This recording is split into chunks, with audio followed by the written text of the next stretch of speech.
সম্মানিত কৃষক কিষানী ভাই বোনেরা, আসসালামু আলাইকুম রহমতুল্লাহ।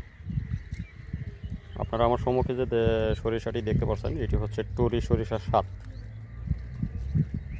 অর্থাৎ আমরা যে আগে দেশীয় যে সরিষাটা করতাম, চাষাবাদ করতাম, এইটা হচ্ছে সেই দেশি সরিষা, অর্থাৎ টুরি সরিষার স্বাদ। আপনারা সরিষা কেন চাষ করবেন? এটি একটি অর্থকরী ফসল। এই সরিষা ভিতরে খরচ অনেক কম হয় এবং লাভবান বেশি হওয়া যায়। আর এই ধানটা আপনি আমন কাটার পরে এবং বোরো লাগানোর আগে এই মাঝখানে সময়ে আপনি এই ফাঁকা যে সময়টা জমি সাধারণত পড়ে থাকে, কোনো চাষাবাদ করা যায় না, এই সময়টাতে আপনি এই সরিষা চাষাবাদ করতে পারতেছেন।